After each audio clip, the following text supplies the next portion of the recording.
Hey, this is LOA Today, the Law of Attraction show.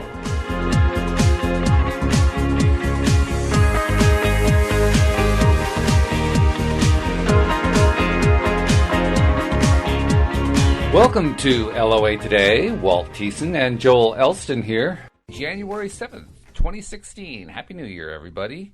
And we decided this week we're going to talk about a story that, Joel, you shared with me after we did last week's show. And I remember saying, why didn't you say that during the show? Because it was such a great story. So we figured we'd hang it over for this week. But anyway, how you doing? Things are going outstanding. I'm really looking forward to a great year. I think our radio show is really going to hit it big this year. I'm looking forward to all that's going to be involved. It's great to talk to you again this week. It's great to talk to you, too. And you know what? I think you're right. I think something wild's going to happen with our show. I don't know exactly what it's going to be, but, I mean, first of all, we have so much fun doing this. And as you and I both know, when you're in that positive feeling about something, stuff's going to happen. You may not know what it is, but stuff's going to happen. I believe that. I have this when you're in that zone of positive, every week when we do the show, it is almost, because I do work with people for a living, you know, doing counseling and various things, I find this show therapeutic for me as well. This is, in a sense, sort of therapy for me. I love it. When I hang up, I hope the audience feels that as well, too. Oh, absolutely. Well, I feel it. I mean, that's why I've been doing it for, what is it now, 4 years that I've been doing this thing? 3.5 years? Right. Yeah, because it gives you that jolt every week, you know? It gives you that burst of positive enthusiasm. No matter how bad the rest of the week could have been, you know there's that one thing you're looking forward to, and when it comes, all of a sudden, everything turns around. Everything feels better. And if you're in a good zone, then it just takes you to a higher level, which is even better.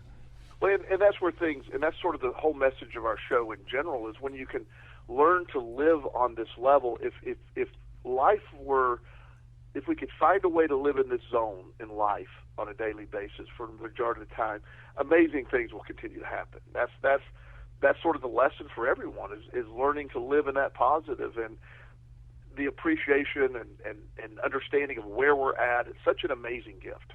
You know Sean Aker, of course, the Harvard professor who wrote The Happiness Advantage, a terrific book. He tells a little, not so much a story, he tells about an experiment you can do that actually helps you improve your positivity in the most simplest way you can imagine. You don't even have to commit to doing daily exercises or anything like that. What he says is you take a pen and you put it sideways into your mouth. You know how you can hold a pen in your mouth sideways? Yes. You put the pen in your mouth that way, and just because of what the shape of the pen does to your mouth, it forces your mouth into a smile position, which immediately puts a little dose of dopamine into your system. Well, it does. And that's such a... one of the things that I have used a long time with severely depressed clients has been forced smile therapy, is what I call it, where I can make the most depressed person, their arms are crossed, their eyes are looking down, and I'll say, smile as big as you can, as ridiculously big as you can. And after a little coaxing, they usually do it. And then they'll sort of start laughing, like it's so ridiculous, and then it lifts. So just the act of doing it, the act of smiling, that's amazing. Have you done the little experiment on smiling that Sean talks about? Yes. I've never actually put it in my face. Oh, it's try it sometime. Try it with one of your patients sometime, with one of your clients. It's absolutely astonishing how it feels and what it looks like when you're doing it to somebody else. And for those who don't know what we're talking about here, you can do this experiment with anybody, preferably with somebody you're not really close to, because you get a better result. Because when you're doing it with somebody you're close to, you say, oh, well, that's just because I'm close to them. But you sit face-to-face with this other person, and the other person's job is to sit there stone-faced and just not react to anything that you do. And what you do is you smile at them, a steady, loving smile right into their eyes, just looking deep into their eyes with as big a smile and as much love as you can foster. And if you do that for like 10 seconds, in about 80% of cases, they'll just burst into a smile, or they'll break down, or they'll do something that just shows that they couldn't take it anymore. They couldn't keep stone-faced. Well, and those are wonderful examples of how we It works either way. Either the smile comes from inside, where you're feeling good, you smile, something makes you laugh, or you smile, it has a sort of a retroactive result make you feel good the other way. So it's been proven to work both ways. So that's a great example. And it's so easy because you don't need any prep to do that. No. It's just, you got somebody nearby, hey, let's try this thing I heard about. Well, it works wonderfully. And it feels great. It feels terrific. It does. But when I heard that about putting the pen in your mouth, I mean, I don't actually put pens in my mouth normally, but I've seen other coworkers and so forth do it, and I always thought, that's not very sanitary. Little did I know that they were actually feeding themselves dopamine, and they probably didn't know it themselves. Exactly. That's the amazing thing. They had stumbled across a sort of an antidepressant. Yeah, right. Unbelievable. Well, anyway, we're going to tell this story, or you're going to tell this story, and just a little prep. This is a story you told me after last week's show, and you do the setup of the story, but I just felt like it had to be told because it's such a remarkable story. So people pay attention. This one's going to make your day. Thank you, Walt.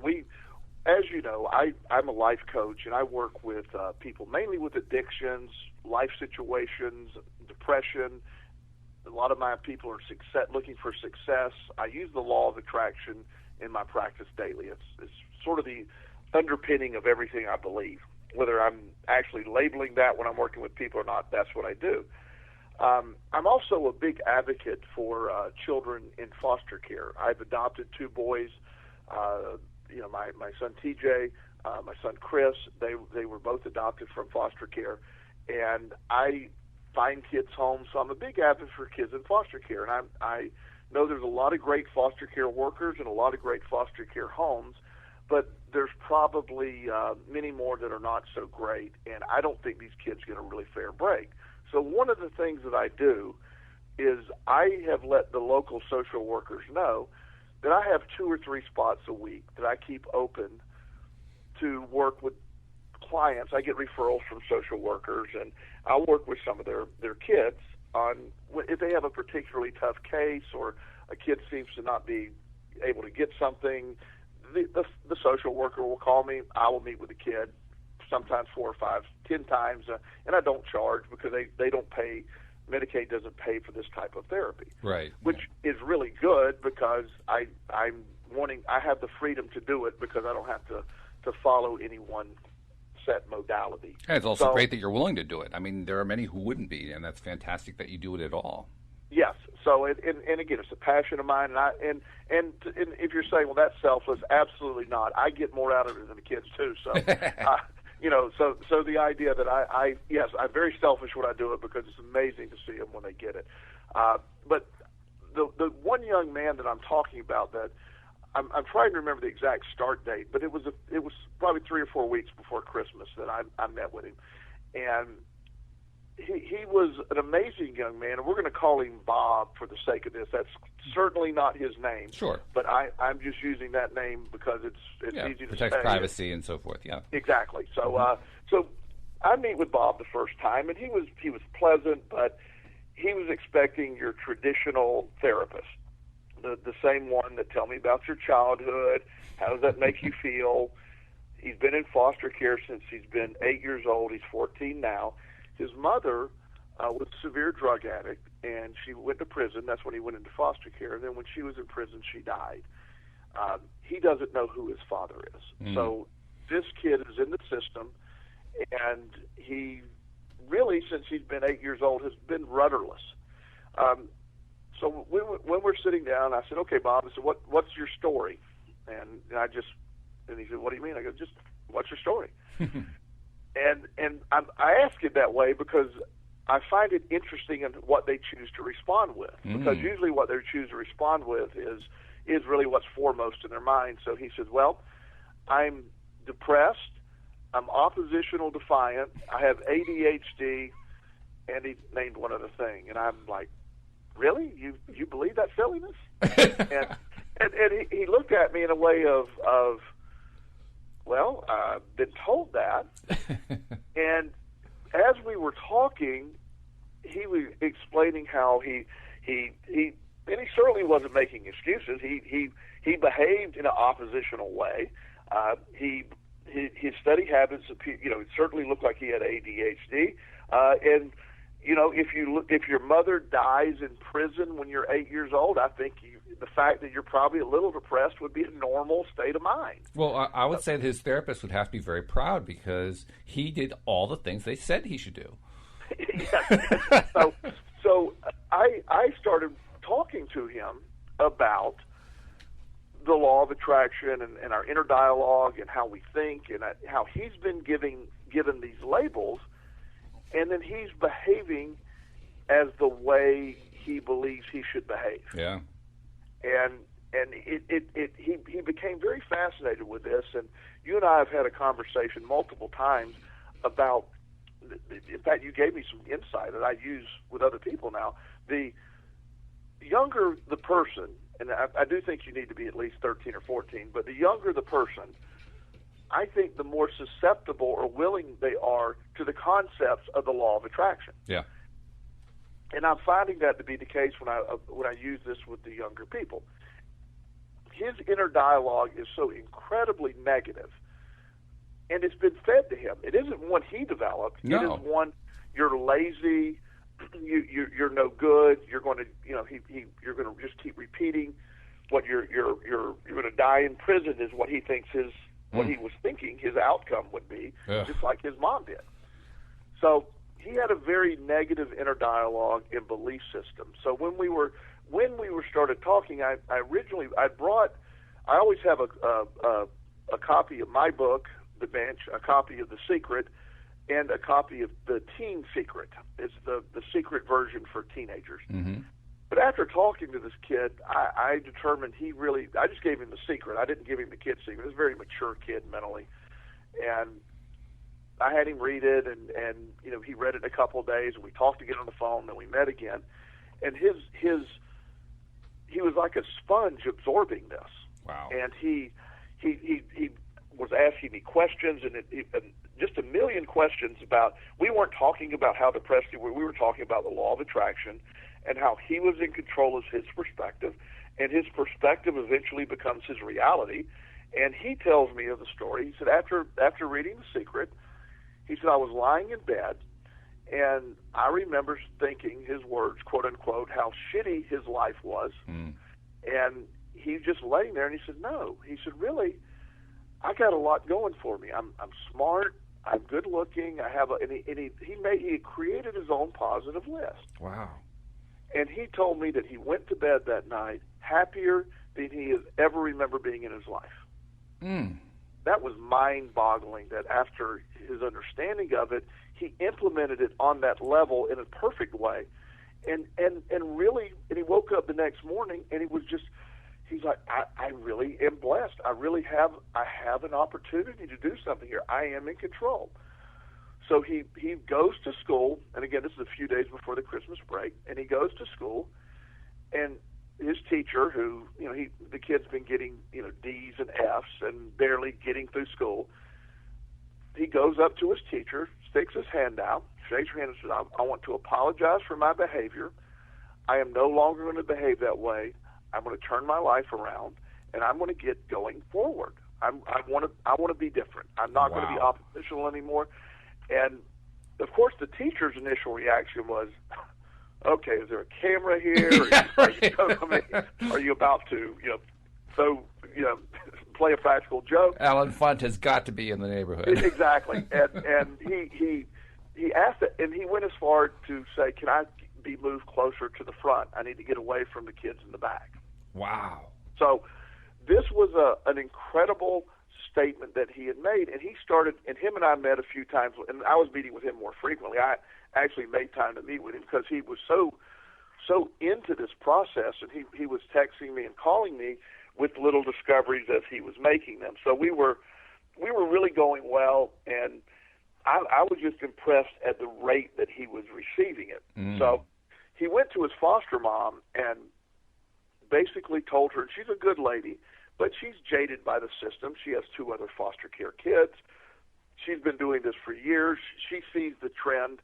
You bring them into foster care, you battle with them, they turn 18, they get thrown out to the wolves, and they eventually end up in jail. That's pretty much every foster care kid, or homeless or some horrible event somewhere.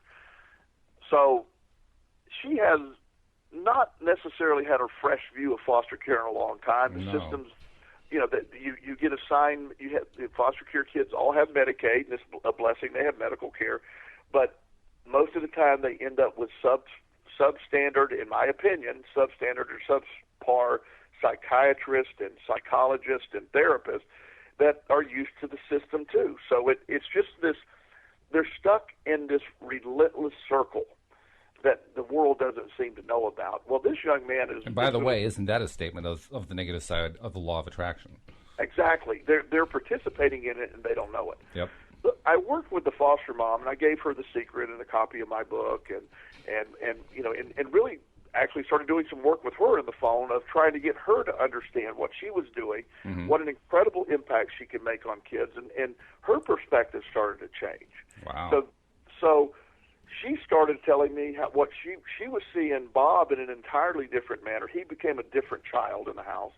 The two other foster care kids are starting to change because Bob's telling them, what you're worried about is irrelevant. And he's all of a sudden, this guru on the law of attraction, and other kids are picking up on it. I love it. So it's like a virus in the house, as she described it, in a good way. Yeah. So, and again, and she's also quick to point out, he's still a 14-year-old boy. Sure. He's still, it isn't like he's lost all the qualities of a 14-year-old boy. It's the fact that he's seeing life so differently, and he's changing his inner dialogue.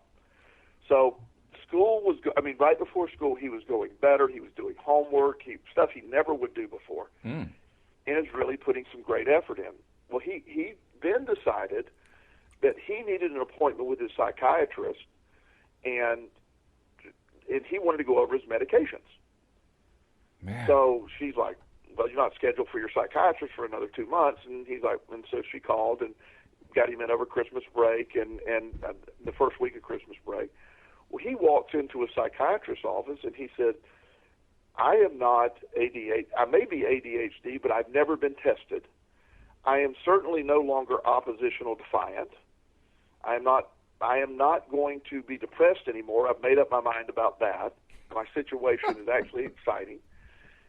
And the psychiatrist just mouth open, because the foster mom described the psychiatrist looking at him like he was crazy. And he goes... Which is a funny thing for a psychiatrist to think. Right. Because here this kid is actually the least crazy he's been in his entire life. Right. And now the psychiatrist is looking at him like he's abnormal. and the psychiatrist is like, well, it really didn't have much to say because, Bob was sort of dictating what was going to be taking place. And he was telling me he's going to be getting off these medications, and he would be willing to take a test for ADHD, but he's never been tested and finds it fascinating that he's been on ADHD medication for 6 years and never once had been tested for that. and again, he used my line. He quoted me. He said, well, my mom died in prison. I'm in foster care. I probably should be a little depressed. So I don't think there's Prozac is going to make that change. So the psychiatrist at the end of the day basically ended up telling him that he's going to need to see another psychiatrist because he just didn't, he was sort of like baffling. And Bob explained to him that he certainly needs a new psychiatrist, but in the meantime, he's going to work with him on getting him off these meds and giving him an ADHD medication test to see if he really needs it, and eventually wean off of those if he doesn't. And this is all from Bob, wasn't from me, so that he feels that there has to be some kind of supervisory board that would be interested in the fact that he is prescribing me medications and have never said 2 words to me or given me any test or ask anything. Oh, that's so funny. So you now have a psychiatrist, but he basically threatened the psychiatrist with turning him over to the medical board, and he's changed his life, and he's changed his inner dialogue. And him and I have had some incredible meetings where he texted me a few nights ago with a quote from Abraham Hicks, and for those that you are familiar with that, that's sort of the law of attraction getting way out there. And, right. It's a really interesting dynamic. They have some really good stuff, but they claim to be channeling an ancient prophet named Abraham. And again, Bob said, I don't necessarily buy into that ancient prophet thing, but he does buy into what they're saying. And that's sort of where I'm at on them as well. But it's a very intelligent conversation that he's having with himself, and he realizes he's no longer the victim. And he used the term, I'm resigning from playing the role of victim. I'm Wow. not doing that anymore. Oh, my goodness. And in a few weeks, and again, I always wanted to stop and say, this is what Bob did. I'm not presenting it as I did a miracle here. Bob's doing this on a level that few people I've ever seen do this. I lit the fuse, and he's the one that's taken this. So this isn't a grandiose report by me. I'm as fascinated by it as anybody else that would be observing. Sure. He has absolutely changed his entire way of thinking. Mm. He's a different kid than I met a few weeks ago, a little over a month ago. And he's done that by totally changing his perspective and implementing, as he said, I've always been implementing the law of attraction. I've just been doing it on the wrong side. Yeah, right. And he's so and right. he realizes that. That's what's so cool. That's what he gets said. it. He corrected me because because it's a hard concept to understand. When he corrected me, I said, well, the law of attraction hasn't been working for you. And he goes, no, it has. I've just been on the wrong side of it. I didn't know that there was another side of it. And I'm like, well, yes. And he corrected my wording. I said, it works for everybody. And as I often say every week on the show, the law of attraction has no emotion. It isn't like it was torturing Bob. It's just what Bob unintentionally was bringing about. Right. It's not his fault. It's what it was given to him. He was taken from a dysfunctional situation. He was placed into an even more dysfunctional situation when he's told a year after that his mom has died and he has nobody. He doesn't have grandparents. He doesn't have aunts. He doesn't have uncles. He doesn't have anybody. And Man. That's a hard place for a kid to be in. That's a hard place for anybody to be in. Yes. And so the inner dialogue was very negative, and he had been, as he told me, he had tried to go to church before, and he was very angry because when he went to church, they were talking about how it wasn't about the positives that in the Bible that Jesus often talks about, or that all that Jesus talks about is positive and forgiving. That's all that Jesus talks about. But what they focused on at church was how you will burn in hell if you don't comply, and if this happens, and you will do this. And Bob's reaction was, when he was at church, why he never related to it, was he said, well, that would make sense. My mom, I'm born into a drug addict mom who goes to prison, and she dies when I'm 8 or 9, and that makes sense. Now, I'd burn in hell. That's probably my lot. Mm. And what a message he was getting. Think about that message for a moment. That's. I'm sorry, but the evangelicals, they need to pay attention to what they're doing, because, oh man, well, I won't go there. But continue your story. It's a fabulous. Well, and on one note on that, I have this vision of one day, and assuming that there is a God, there is Jesus, you get to heaven. I could just see him kicking people right in the butt. Well, what were you thinking? What were you thinking telling that kid that? Did you not read what I said in the Bible? Because, I always encourage people, if you really want to, get a Bible that has all of Jesus' words in red and just read the red words. It's amazing what that says. Mm. But that's getting off track. I would love to stick with the message he was given actually turned him off from any type of spiritual belief. That all by itself is amazing, because you presented him with what is essentially a spiritual belief after he'd already been turned off to spiritual belief, and he turned back on again. Yes. He was so wanting there to be something else.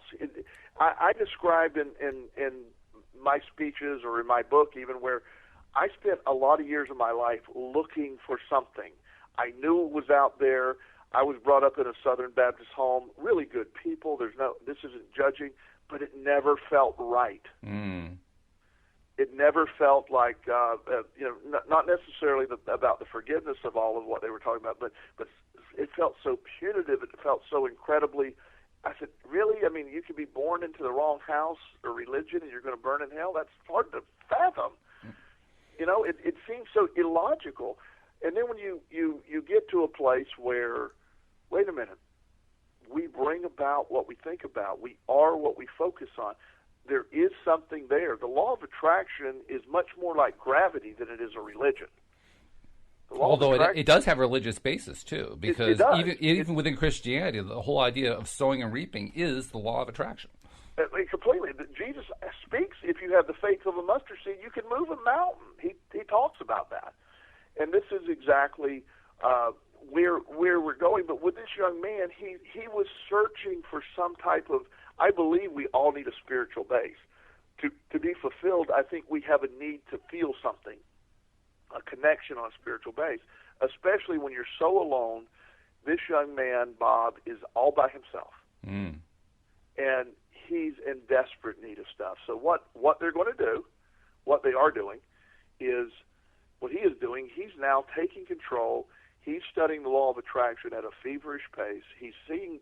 He said, his words were, "I instantly changed my life when I changed my perspective." Instantly. Mm. Boy, talking about getting it. I mean, he nails it on a. It took me months to get where he's gotten. It took me years to get where he's going. Exactly. Holy cow! And so he's so in tune with this, and and actually, at one point, and we're not going to be able to for a while, but at some point, I would love to have him on the radio show. He can't. Oh my goodness! But if we ever, I'm also. The wheels are turning on another side. I have a family that I'm trying to talk to about maybe looking at adopting this young man, which would be an amazing event. But wow. He doesn't know that, and if that ever happens, we would have access to him, and that would be amazing. Mm. He is one of the people that I've most admire, only because the way he's changed it in an incredible manner. You and I said last week in last week's show, the law of attraction has no timetable. Mm-hmm. The only timetable is what we require for it to work, and where our belief system allows it to work. His belief system is operating under a 14-year-old's timetable, and that's what he believes. He believes it can happen instantly, and it has happened instantly. His teacher, before he left for school, described a great change. His foster mom said it's an entirely different child, and wow. What that brings, and sort of the point behind all of this, isn't just necessarily Bob's story. It's the story that this message, if we can incorporate it with treatment modalities or other therapeutic interventions, or make it more mainstream, this has had an immediate impact. This young man has been in counseling since he's been 8 years old.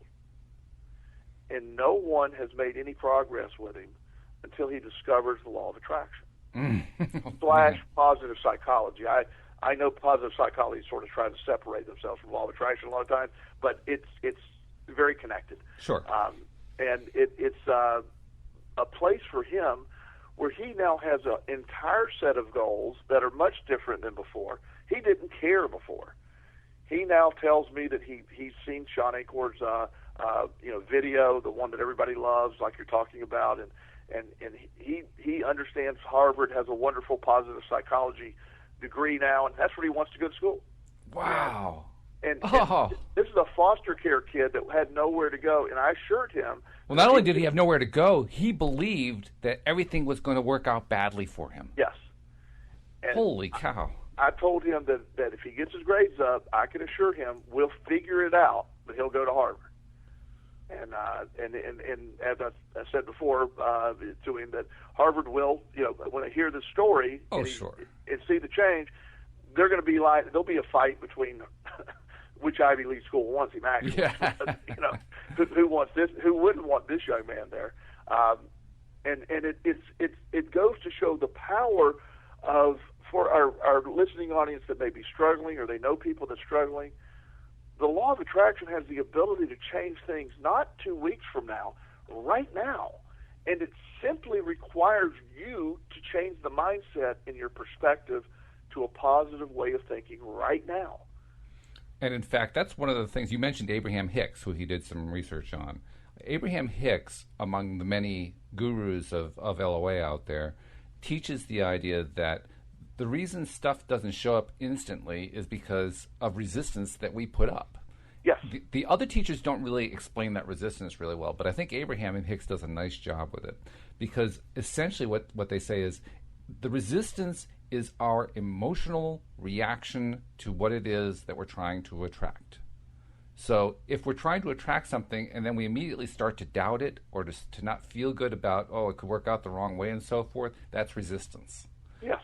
And what's really cool about the story you've told us about Bob is that Bob offered zero resistance to it from the get-go, which is amazing. Well, and that's why it instantly worked for him. Just like you're saying, the lack of resistance and his 14-year-old enthusiasm. He's wanted something his entire life. He was slowly buying into the concept that it didn't exist. He was starting to believe that the world was this cold, dark place, that success was meant for lucky people, that success was meant for people that were born into the right families. Imagine the school that he goes to has a very wealthy group of people and a very poor group of people. It's one of those schools that sort of serves two areas. So it's a built-in dichotomy right there. Exactly. So he's assumed automatically, just by observing that the kids with the nice shoes got to be on that side of the lunchroom, and the kids with the cheap Walmart shoes were on this side of the classroom, and that's how they're going to spend the rest of his life. He just accepted that. By the way, he now has a really nice pair of shoes for Christmas. Just let you know that. But so we took care of the shoe situation pretty quick. But the concept of this is so startling to me, of the change that it made. And I have him writing a lot of this down, because one day he's going to write his own book, which will be an incredible book about how he implemented this. And as you said, by the lack of resistance allowed it to instantly change him. Mm-hmm. He will be on his, and he may be already off of his antidepressants now. They have to wean you off of those. He's been on them for so long. Right. But he was on a taper to get off of those. He's scheduled at school next week to have his testing for ADHD. He's not taking his ADHD medication right now, and he's scheduled for a test next week to see if he does need them. He doesn't think he does, and I don't either. But he wants to. Again, he wants to make sure that's reasonable. He's reporting no signs of depression. His foster mom says he's the opposite of oppositional. He's helpful. He's kind. She said he's never, in the entire time, his chore is taking out the garbage. He's never taken out the garbage. Since he's done this, he's taken out the garbage every time. In fact, he goes around the house collecting the other garbage now. So she said it's a different kid.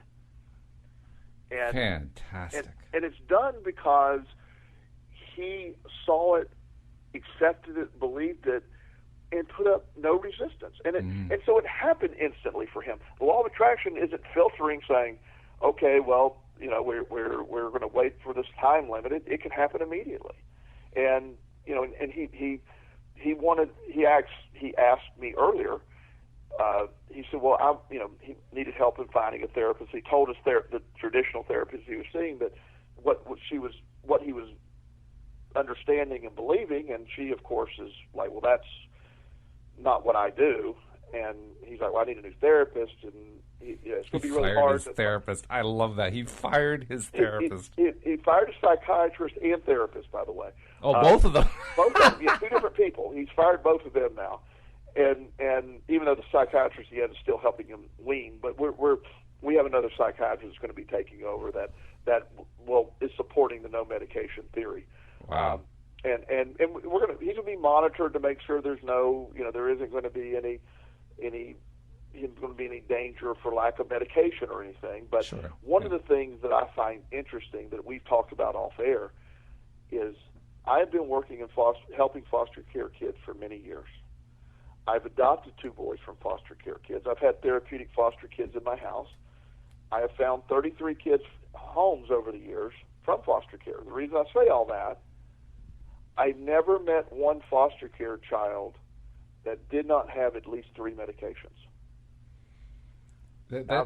I kind of sit here and I think about that. Yeah. And what that implies is that this is across the board. This isn't just in Richmond, Virginia. This is across the board, across the country. I'm sure this is the pattern. Well, this is between South Carolina and so I can factually say the Rock Hill, South Carolina area, and really the entire South Carolina area and the Richmond, Virginia area were identical in that statement. Unbelievable. At least. It's just it's mind-boggling. Well, and it's like Bob said, when he's talking to the psychiatrist, I went into foster care at 8. My mom dies when I'm 9, and you're saying I'm depressed. Yes, I am. And Prozac is not fixing that. The thought that goes through my mind is, and it took you how many college degrees to come to that conclusion? Yeah, exactly. So the idea that, and he's so logical, and it's like, why does Prozac fix the fact my mom died? Yeah, right. Prison? How does Prozac fix that? What does that have to do with me being depressed? And it's such a, again, I'm not saying that people don't need medications. I'm not trying to advocate against all people getting off all medication. But just automatically, these kids go into foster care, and they're given labels, they're given medications, and they perform to those levels, and they're on a revolving cycle. The foster parents get frustrated as heck. They are just stuck on they see no end in sight. It always ends up the same way. The kids drop out of school the moment they can. They run away.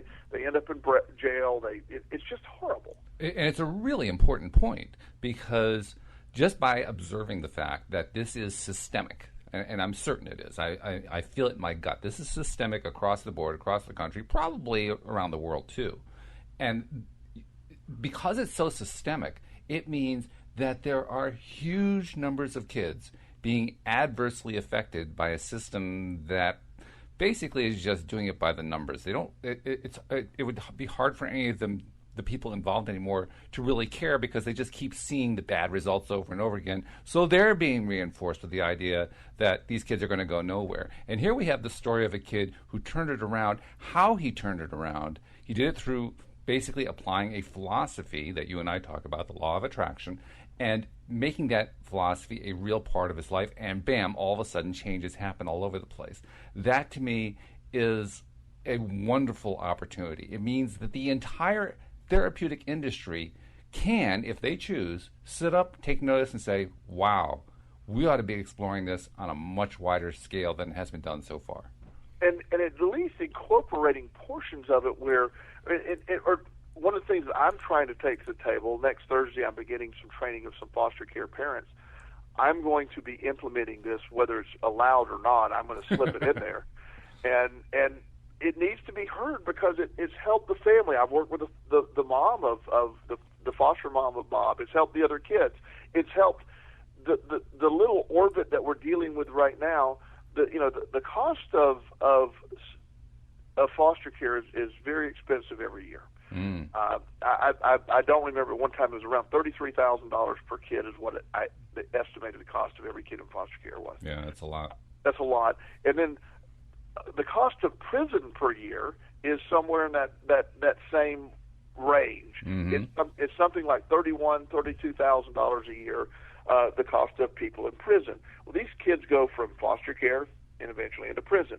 So everyone represents $30,000 a year for probably for the rest of their lives that we're going to be paying, because nobody could take the time and say, let's do it this way.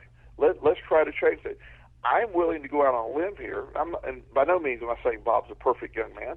Bob's going to have his ups and downs, and he's going to challenge life just like everybody else. But I think he's going to approach life a lot differently, and I think he's changed the course of what his predetermined destiny was. Not because it was predetermined by genetics or predetermined by any other factor, but he bought into that was his destiny, and it was becoming self-fulfilling. Yes, and that's the key thing, because Sean Aker, mentioning him again, has pointed out that there is actual scientific research that shows us that 10% of the predictability about what's going to happen to you can be predicted based on your genetic makeup, your environment, and so forth.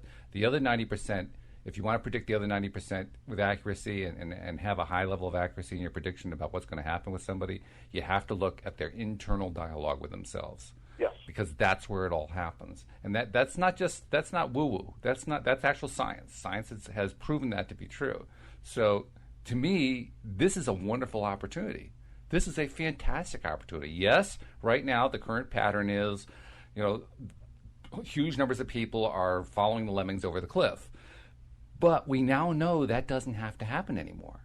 We now know that the whole thing can shift, and that's great news. That's fantastic news. Well, it's so exciting because, I've worked very hard over the years on the law of attraction, implementing the positive side of it in my life, and I've seen amazing results. It's changed my life in an incredible way. I'm blessed beyond belief, and I love it. It's just I could not be happier with what the law of attraction and understanding it has brought to my life.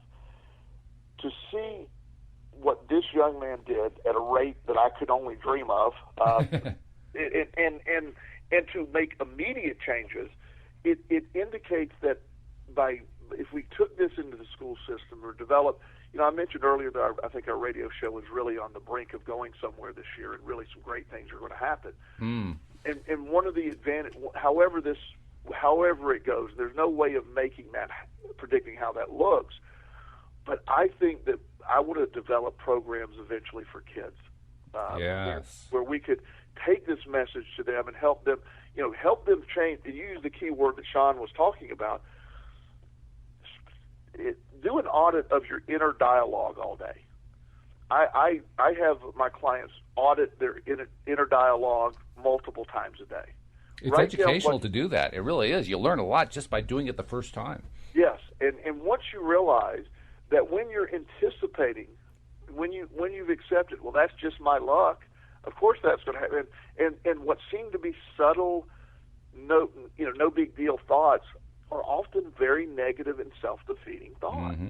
Oh yeah.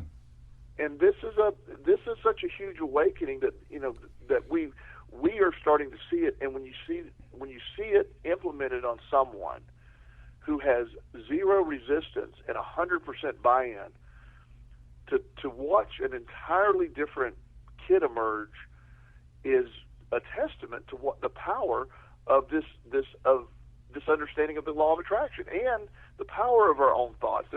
It's so incredibly powerful. He is changing his perspective and has already changed his reality. I mean, this is a rudderless kid that one day I have no doubt will be going to Harvard and getting his degree from Harvard. I have no doubt. Yeah, well, I'd probably be taking classes with Sean Aker. Yeah, exactly. And if Sean ever hears the story, he's going to be let's get him in it early. Let's right. Get him, it's going to be, because this could be, for a lot of people, this could be an example that if every kid, no matter what environment, if they could be given access to this knowledge, mm-hmm. and the ability to implement it, what we're talking about, life-changing, world-changing, yes. And yes. And that sounds very dramatic, and I'm trying to.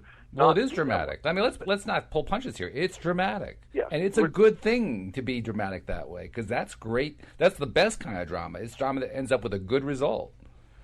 And it brings such a clarity for those that doubt. The reason I wanted to share this story, not only does it feel good, but for those who doubt, when you see somebody implement it, the most throwaway member of society, a 14-year-old foster care kid that's full of anger and piss, and most people's respect would have been like, he just needs his ass whipped.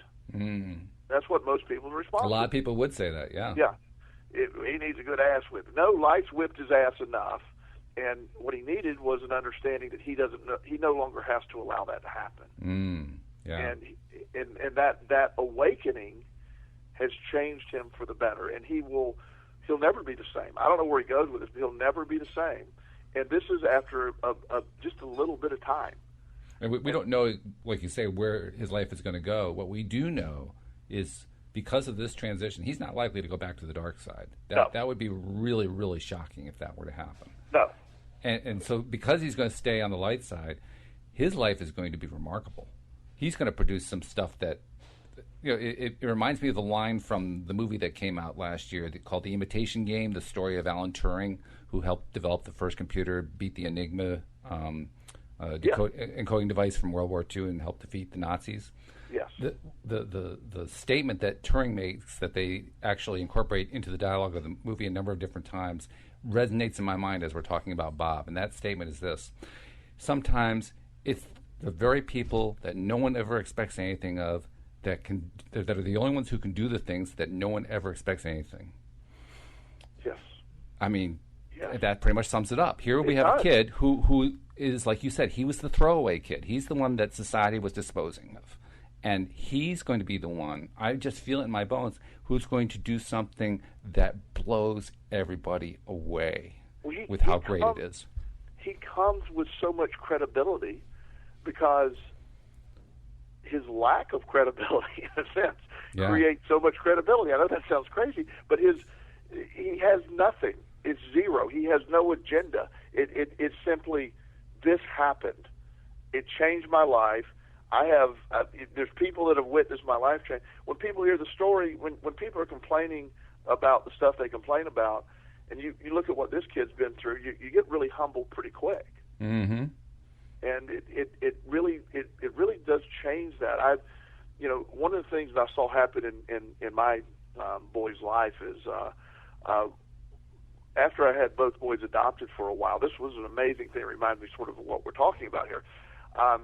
We had moved up from South Carolina. We'd moved up to Virginia, and there's this home that down in North Carolina that we had previously spent the 2 Christmases before we moved up to Richmond. We spent the group homes, 2 Christmases at these group homes, and we bought presents for the kids.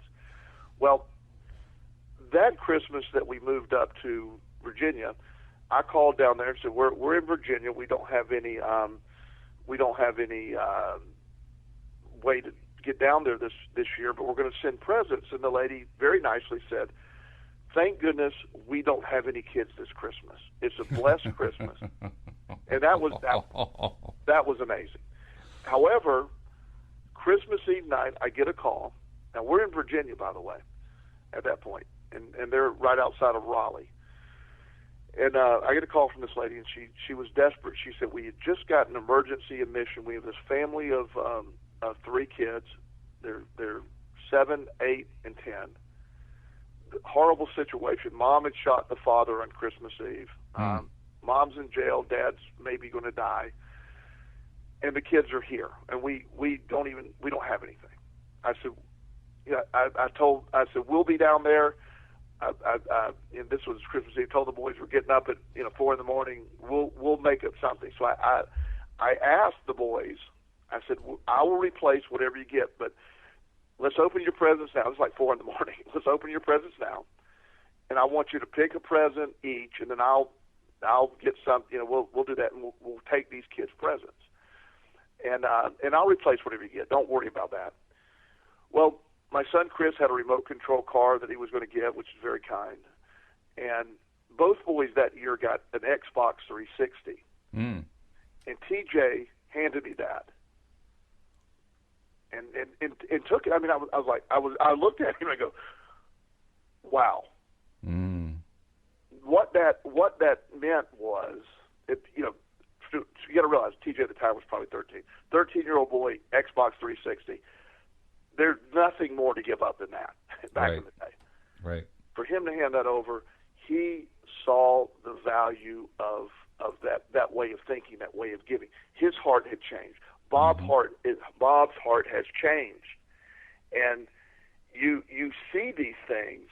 By the way, I told TJ, "Let's pick another gift." We did, but we had plenty of gifts, and we'll keep the Xbox 360, and I'll replace the other stuff. But the point was his willingness to give it. Mm-hmm. Bob's willingness right now to give what he wants to give it now. He wants to take this message out.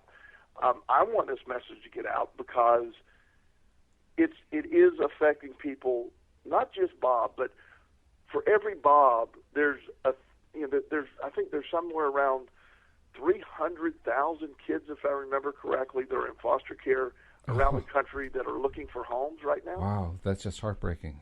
Yeah. Can you imagine if we could get this message to those guys? Oh, man. Wow. Yeah. And each foster care parent, if every foster care parent could start believing in that. In fact, I just realized I blew the Alan Turing quote, because when you said that, it cued in my mind, oh, wait a minute, I got one of the words wrong. I said what you were expecting. It's actually what you're imagining. So the exact quote is, sometimes it's the people no one can imagine anything of that do the things that no one can imagine. Yes. I like that better, yes. Yeah. Well, and like I said, there's a statement that somebody told me when I was going through my struggles, and it sort of goes where you're going, but it has more of a God connotation to it. It says, God doesn't call the qualified, he qualifies the called. Oh, yes. and in a sense, he qualified Bob, in a sense. And what's really cool when you think about that message, the way you just expressed it, which is different from the way that perhaps those who are involved in Christian circles will sometimes teach it. When we talk about somebody being called, what we're really saying is somebody answered the call. Yes. Because the call goes out to everybody. Oh, yeah. It's just a question of, are you willing to answer the call? And the call isn't necessarily what the church teaches. The call is, are you willing to acknowledge the truth about how the world works, about how the universe works, about how spirit works, about how everything metaphysical works? It works based on this law of attraction. If you're willing to accept that and put it into your life, you can be a Bob. Exactly, and see that's the key, because again, I don't want my friends who are Christians to think that I'm bashing the religion, and there's some great Christian people I know. There are, absolutely. And I report myself to be a Christian. I do. I have a lot of stuff I don't agree with the church, but I do love the concept of forgiveness. What I do have a problem with, and I see it all the time, I witnessed this. There was one time a church that I'm aware of was looking for a pastor. And so they were looking, and they had these guest pastors come in, and they asked this one guy, and he's like, well, no, I'm not really interested. And then the salary was like $80,000. Well, when they raised it up to $100,000, he was all of a sudden called. And I looked at it and go, oh, so now you're called. So God wanted you to up that $20,000, and yeah, right. You got called. So to me, it gets lost in a lot of what people are talking about they're being called to do. Like you're saying, I think we're all called. I think the message is called, and those that choose to answer it, the Bobs of the world can answer it and respond in a way that, you get some little rich kid that grew up, no disrespect to those young men that are growing up, but some little rich kid at a school has no clue what Bob's been through. And for what Bob to go through and get on this other side, he will have an authority to speak that no one else before him has ever had. And for the rest of us, what's our excuse? Yeah. And so it's what motivates me when I see the Bobs of the world. When I meet a Bob of the world, it energizes me. It puts me in a place of like, I need to get my butt in gear. Look at this guy. I mean, I need to work harder. I need to work harder at turning it over and not getting stuck on my own resistance, because Bob's has no resistance, and I just witnessed what he did in a month. Truly an inspiring story. It really is. I mean, I'm sitting here just kind of immersed in the feeling of, wow, what this kid is doing is just plain amazing. And think about this. This is what you and I talk about every week, and we're sitting here saying how amazed we are about it. Well, it is. It takes it to a level that I've heard about, I felt, but to actually watch it firsthand is something that I believe in this with all my heart. It's what I base my it's the reason I get up in the morning. It is. But to see it happen on such an unfiltered, without any resistance. It tells me that not only does it work, it works perfectly, and it works instantly if you don't resist it happening. And that's the key. Yep. That's the key. You don't want to resist. And that means you want to actually discipline your mind. You want to discipline yourself, not in a negative way, but you want to keep redirecting yourself onto the stuff that you want to feel about and think about, because that's what's going to bring about. And it does take some effort. It does take some, willingness to do it, a little bit of discipline, self-discipline, but we can all do it. Every one of us can do it. And I have a quote that I heard earlier this week, and it sort of relates. And one of the things that I spent a lot of my lifetime, this quote helps me a lot, putting it in perspective for me, is for a long time in my life, I mistakenly thought pleasure was happiness. Yeah. And when we're looking at the law of attraction, I think we tend often to look at the pleasure side of what we're seeking, forgetting that the law of attraction is really going to manifest the happiness side. And pleasure can come in many forms. It comes from many different ways, and it's not always a good way either. Whereas happiness is always pure. It is always from within. Yeah, when you start from a position of joy, any pleasure that comes your way tends to be of the positive, joyous type. Yes. But you're right. If it's not from a position of joy, you're going to end up with the ephemeral stuff that ends up doing more damage than it does good. And it isn't so much that the pleasure does damage. It's the side effects that go along with the methods used to attain that pleasure that cause the damage. But you don't have to be there. And that's what focusing on happiness and joy helps you to do. It helps you to avoid all that junk, because you can feel joy just by, I do it every day with my cat Joy. Yeah. I enjoy my cat named Joy. And he's called, by the way, it's a he, which I know sounds weird. But my cat is called Joy because he is a bundle of joy. He just is a joyful cat. He expresses joy regularly. Just the way he rolls around and he'll rub up against you. I mean, he's the epitome of joy. Well, you can find the joy anywhere. You don't have to have a cat named Joy. You can find the joy. And when you find that, you're finding your way to true pleasure. Yes, absolutely. It's such an amazing thing, and to witness it. And so I look at, again, my quote-unquote free pro bono work with Bob has actually paid huge dividends to me, way beyond what I would have gotten my normal $100 per session fee. Absolutely. Well, thank you so much for telling this story. As usual, we've used up our hour, and it's amazing that it just flies right by, but there it is, going out the door again. All right. Well, so good to talk to you, my friend. I'm glad we're able to share this with our listeners. Oh, this was so worthwhile. This has been probably one of the best hours we've done. So thank you for taking the time to share the story with us, because it's just been great. Look forward to seeing you next week. And we'll see you all next time here on LOA Today. Goodbye, everybody.